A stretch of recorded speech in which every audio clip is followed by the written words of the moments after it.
నెల్లూరులో ఒక నాయకుడు, రాజంపేటలో ఒక నాయకుడు మాట్లాడుతూ ఉప ముఖ్యమంత్రి కోరిక మంచిదేనా, నేను తప్పట్లే, ఎవరికైనా ఉంటుంది కోరిక, ఉప ముఖ్యమంత్రి కావాలి, మా నాయకుడు హోదాలో ఉండాలి, తిరగాలంటే తప్పేం లేదు. మా కోరిక ఉంటుంది కదా, మేము కూడా చెప్పుకోవాలి కదా. పవన్ కళ్యాణ్ గారు ముఖ్యమంత్రి చూడాలని తప్పించిపోతున్నాం కోట్ల మంది జన సైనికులు. కాబట్టి మాకు కూడా కోరిక ఉంది. కోరికలు అనేది ఉంటాయి అందరికీ, మంచిదే.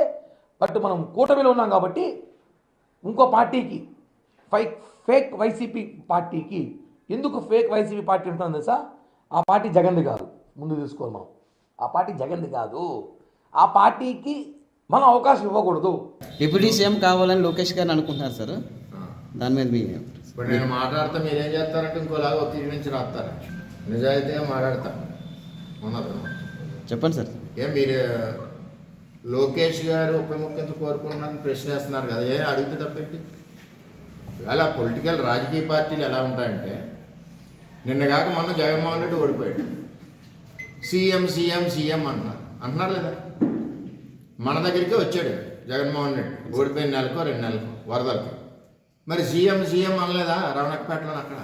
ఈవేళ తెలుగుదేశం పార్టీలో మీరు అడిగిన ప్రశ్నకి లోకేష్ గారికి డిప్యూటీ సీఎం అడుగుతున్నారు ఏంటంటున్నారు కదా మీరు. ఏం తక్కువ ఉంది ఆయనకి?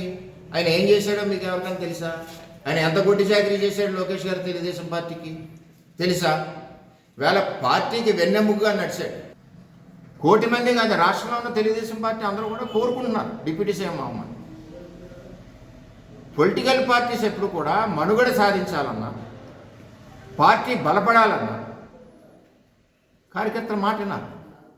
ప్రభుత్వం అడిపోయింది, ఇలాగ అందరూ కూడా విమర్శిస్తున్నారు, చిన్నబుస్తున్నారు, కించపరుస్తున్నారు, మొక్క మీద మాట్లాడుతున్నారు, చంద్రబాబు నాయుడిని తిడుతున్నారు, లోకేష్ని తిడుతున్నారు, మేడంని తిడుతున్నారు. ఇన్ని బూతులు తిట్టిన నాయకత్వం కార్యకర్తలు అలా బరాయించి నా సమయంలో నారా లోకేష్ యోగాలం పాదయాత్ర మొదలుపెట్టాడు. ఎవరండి పార్టీ కోసం 3000 కిలోమీటర్లు త్యాగం చేసింది? 3000 కిలోమీటర్ల నారా లోకేష్ యోగాలం పాదయాత్ర మొదలెడితే రాష్ట్రం ఒక్కసారి చీమల దండుగా ఉప్పొంగింది. వేదికను అలంకరించిన పెద్దలు, మా ఫాదర్ లక్క చంద్రబాబు గారు, the future is in safe hands అండి. చంద్రబాబు గారి నాయకత్వంలో it is in safe hands. ఎందుకు చెప్తున్నా అంటే, చాలామందికి డౌట్ ఉంది, నెక్స్ట్ ఇప్పుడు బిజినెస్ పెడితే ఆర్ ఇండస్ట్రీ పెడితే ఫ్యూచర్ ఎట్లా అని. ఒకటే చెప్తున్నా అందరికీ, సొంత చెల్లికి సొంత మదర్కే న్యాయం చేయనోడు 5 కోట్ల మందికి ప్రజలకు ఏం చేయగలుగుతాడు అనేది ప్రతి ఒక్కరు ఆలోచించాలా. ఓటేసేప్పుడు ఖచ్చితంగా 1 నిమిషమన్నా ఆలోచిస్తారు కాబట్టి it is in safe hands, no issue. ఖచ్చితంగా తెలుగుదేశం పార్టీ కొన్ని డికేట్స్ పాలిస్తుంది, so there is no problem. అలాగే the most dynamic youth leader మా నారా లోకేష్ గారు, హైలీ ఎడ్యుకేటెడ్, 175 ఎమ్మెల్యేలు, 25 ఎంపీలు ఆ రాజ్యసభ ఎంపీలలో స్టాన్ఫర్డ్ నుంచి చదివిన వాళ్ళు ఎవరు లేరండి. So very highly educated, so he knows what to do, when to do everything. So perfect blend ఉంది మాకు, ఇట్లా సీనియరు ఇట్లా జూనియరు. వీ హ్యావ్ ఏ అంటే లాంగ్ టర్మ్ విజన్, ఒక ఆలోచన చేస్తే ఫ్యూచర్ ఆఫ్ తెలుగుదేశం పార్టీకి ఉంది అని చెప్పేదానికి ఒక క్లారిటీ ఉందన్నమాట మా పార్టీలో.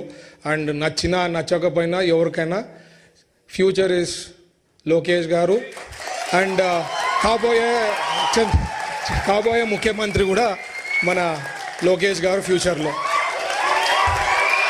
అలాగే మన రామ్మోహన్ నాయుడు గారు, the youngest cabinet minister in union government.